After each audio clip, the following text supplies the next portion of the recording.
AFABU ni shirahamwe ry'abakenyezi b'abagwizatunga gishinze gufasha abakenyezi kugira ngo biteze imbere mu bikorwa bitandukanye. Hariho abari mu burimyi n'ubworozi, hariho abari muri are artisana, murambabarira bimwe bimwe biragoye kuvuga mu Kirundi, hariho abari muri mine, hariho abari mu bwubatsi, hariho abari muri commerce generale mu budandaji, hariho n'ibindi bishika 11 ivyo bakoreramo muri AFAB.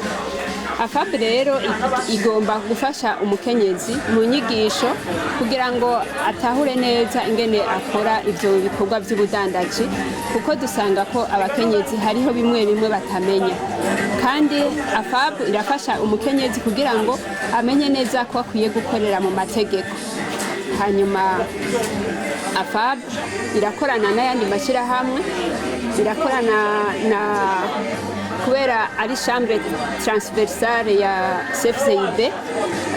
AFAB irakorana kandi na AgriProFocus, uyu munsi jewe naserukiye kubera harimwo iki gice cyo gufasha mu bijanye n'uburimyi n'ubworozi.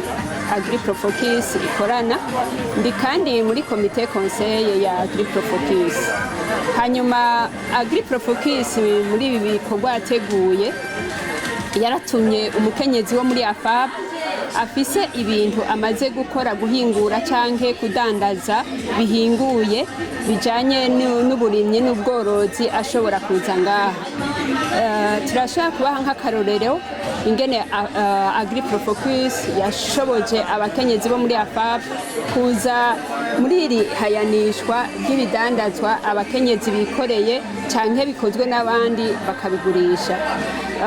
Haraje ngaha aye ishirahamwe ryitwa Gira Umugisha rikora amakonfiture, rifise n'ibindi bijanye n'ibiterwa bisanzwe bifasha mu ngaburo y'umuntu ya misi yose nka muringa n'izindi produit abantu zishobora kubafasha za gingembre. Ngaha novuga iyo entreprise ko yazanye amakonfiture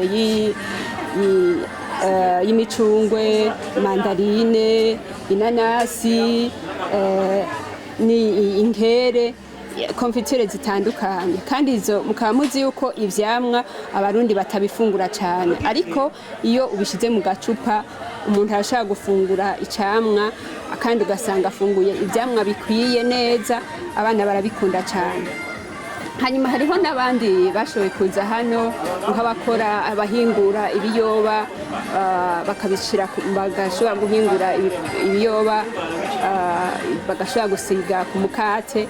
Abandi nabo barazanye ibikoresho bijanye n'ivyo bikoresho byo kugurisha abantu bafise inka bashobora kubura ingene babika neza amata kuko badafise ibikoresho bimeze neza.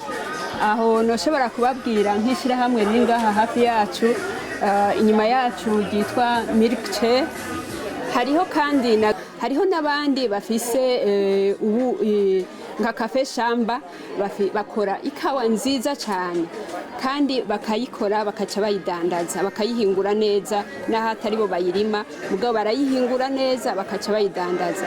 Hariho na Soproko soja, nk'iryo shirahamwe naryo nyene rirakora neza, rirahingura soja mu gafu gaseye neza, hanyuma umuntu agashobora gufata iyo soja, yaba ukiri muto yaba umuntu akuze, bigashobora kumufasha.